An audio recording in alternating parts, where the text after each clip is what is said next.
පක්ෂයක් නියෝජනය කරන රැස්වීමක ප්‍රසිද්ධිය කතා කරන පළවෙනි වතාව මගේ ජීවිතේට. ඒ නිසා මම ඇයි මෙතනට අද ආවේ කියන කාරණේ මුලින්ම ඊටාම කෙටියෙන් පැහැදිලි කරන්නම්. මම පාසල් ශික්ෂකව ඉන්න කාලේ ඉඳලා ජනතා විමුක්ති පෙරමුණත් සමග ගනුදෙනු කරලා තියෙනවා. ක්‍රියාකාරීව සහ ඒ වගේම මම ඡන්දයක් දුන්නා නම් කවදාද හැමදාම දීලා තියෙන්නේ ජනතා විමුක්ති පෙරමුණට. ජනතා විමුක්ති පෙරමුණ නියෝජනය නොකරන මැතිවරණවලදී යම් තීරණාත්මක අවස්ථාවලදී ඡන්දය පාවිච්චි කරන්න සිද්ධ වෙලා තිබුණා අපිට. ඒ තීරණාත්මක අවස්ථාවේ හැටියට වෙනත් පක්ෂ සඳහා හෝ දේශපාලඥයන් සඳහා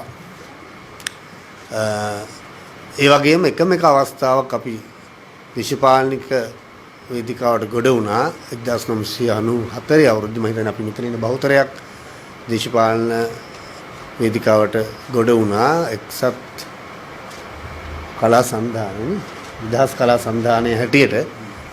ඒත් මම පෞද්ගලිකව නෙමේ ගාමිණී හත්තටගම ප්‍රමුඛ විවෘත වීදි නාට්‍ය කණ්ඩායම නියෝජනය කරමින්. එයින් පස්සේ මේ අද තමයි දෙවනි වරට මේ මෙහෙම කතා කරන්නේ. මොකද ඇතැම් වෙලාවට දේශපාලන පක්ෂයක් හෝ දේශපාලනඥයෙක් උදෙසා අපි කලාකරු හැටියට ඔහු හෝ එම පක්ෂය වෙනුවෙන් හඬ නැගුවාම ඔවුන් බලයට ආවට පස්සේ කරන සියලු වැරදි සහ ජාතික අපරාධයන්ට ඒ සඳහා උදව් කළ කලාකරුවන් සහ සියලු දෙනා වගකිව යුතු වෙනවා. අපේ රටේ ඉතිහාසයේ එවැනි දේවල් වෙච්ච කලාකරුවන් සහ ඔවුන්ට සිදු අවාසනාවන්ත කේදනීය ඉරණම ඕනතරම් සාක්ෂි තියෙනවා. ඒ වගේම මම හිතුවා මම විශ්වාස කරපු දේ තමයි අපේ ගනුදෙනුව පැවතිය යුත්තේ කලාකරුවන් හැටියට අපේ නිර්මාණ තුලින් අපි නිර්මාණත් එක්ක තමයි අපේ ජනතාව එක්ක තියෙන ගනුදෙනුව. ඒ නිර්මාණ තුලින් අපි ජනතාව දැනුවත් කිරීම එදා සිට අද දක්වා කරනවා ඉදිරියටත් කරනවා.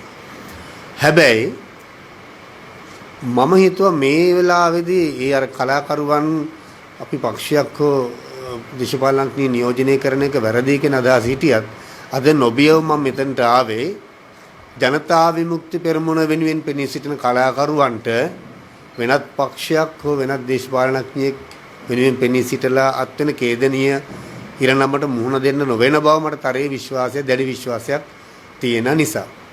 මොකද එදත් අදත් හෙටත් කවදත් අපි මේ පක්ෂයත් එක්ක ගනුදෙනු කරන නිසා. ඒ නිසා ඒ දැඩි විශ්වාසයෙන් ආවේ මම අපේ ජනතාවටත් කියන්නේ අපි දැන් අවුරුදු ගණනාවක් මේ රටේ පාලකයෝ හිටියා පාලනය කළා පක්ෂ අපේ ජීවිතේ මම පෞද්ගලිකව මගේ ජීවිතේ අපි මෙතන ඉන්න බහුතරයක අපේ ජීවිතේ හොඳම කාලය අපිට ගෙවන්න සිද්ධ වෙලා තියෙන්නේ කොහොමද? අපි හැමදාම මම හිතන්නේ අපේ ජීවිතේ වැඩිම කාලයක් අපි ගත කරලා තියෙන්නේ කොටුවේ ස්ටේෂන් එක ඉස්සරහා හයිඩ් පාක් එකේ නැත්තම් ලිප්ටන් වටරවුමේ නෙමෙයිද කියලා අපි ආයෙ හොඳට හිතලා බලමු. හැමදාම අපි පාලකයෝ පත් කරගන්න අපි දැඩි විශ්වාසයක් තියලා පක්ෂයක් හෝ පුද්ගලයෙක් කෙරෙහි විශ්වාසය තියලා අපි ඔහු වෙනුවෙන් පෙනී සිටිනවා. අපි ජීවිත කැපකිරීමෙන් අපි කරපු අවස්ථා තිබුණා. අපි කියන්නේ සමස්ත කලාකරුවන්. මම කලාකරු නියෝජනය කරන නිසා ඊට පස්සේ අවුරුද්දක් දෙකක් යන්න හම්බෙන්නේ අපිටම සිද්ධ වෙනවා ආපහු අර මේ පෙන්නනා වගේ ප්‍රඥාප්ති ප්‍රතිපත්ති ප්‍රකාශන පොත් ගණන් ගැහුවට අපිටම සිද්ධ වෙනවා නැවත බල කිරීම කරන්න අපේ අවශ්‍යතාව ඉල්ලා සිටින්න. අර පාලක අපේ බලෙන් අපේ කරපිටින් අපේම පාලකයෝ ළඟ ගිහිල්ලා අපිට ධනින් වැටෙන්න උන්ට උද්ඝෝෂණය කරන්න පාරේ ගිහිල්ලා පාගමන් යන සත්‍යග්‍රහ කරන්න සිද්ධ වෙනවා අපිට අවශ්‍යතාව ඉල්ලා සිටින්න. ඒත් අපිට ඒවෙන් මොනවද මෙතෙක් කල් ලැබිලා තියෙන්නේ. අපි හැමදාම කරන්නේ කෙනෙක් පත් කරගන්නවා නැත්නම් බලයට පක්ෂයක් පත් කරගන්නවා. අපි එම ආපහු ඔවුන්ගෙන් ඉල්ලා සිටින්න දුක් විඳිනවා. ඒවා ලැබෙන්නේ නැතුනම ඔවුන්ව එලවා දමන්නත් අපිට ආපහු අර විදිහටම පාරට යන්න වෙනවා. ඊළඟට එන කෙනාව පත් කරගන්නත් අපි අර විදිහටම යනවා. ඒ කෙනාව වෙනුනත් අපිට අර ඕක නේද හැමදාම අපිට සිද්ධ වුනේ කියලා අපි ආයෙ කල්පනා කරලා බලමු. ඉතින් ඒ නිසා දැන් ඒක හොඳටම ඇති.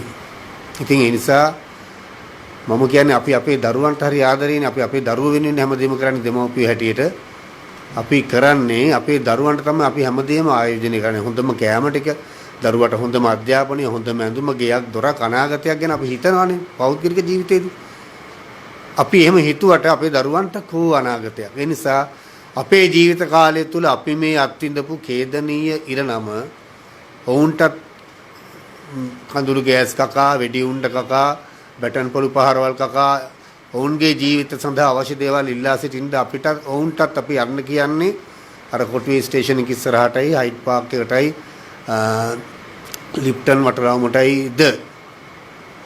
ඒ නිසා අපිට මේ දරුවෝ වෙනුවෙන් අපි කරන ආයෝජනයක් තිබේ නම් ඔන්න ඒකට හොඳම අවස්ථාව මේක. මොකද අපේ දරුවොත් ඒ දුකම විඳින්න ඕනේ.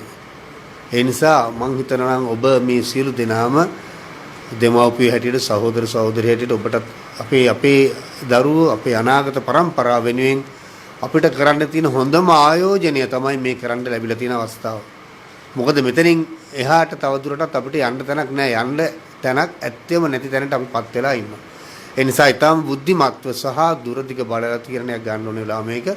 මොකද අපිට ඉතිහාසය ඔප්පු කරලා තියෙන ජනතා විමුක්ති පෙරමුණේ නායකයන් ඇතැම් අවස්ථාවල മന്ത്രിවරුන් හැටියට ඊටාම කෙටි කාලීනව යම් තිබිච්ච රජයන් එක සන්දානගත වෙලා අමාත්‍ය දූර දරපු කාලවල ඒවා වුන් ඔප්පු කරලා තියෙන ඊටාම පැහැදිලිව ඔවුන්ගේ ක්‍රියාකලාපය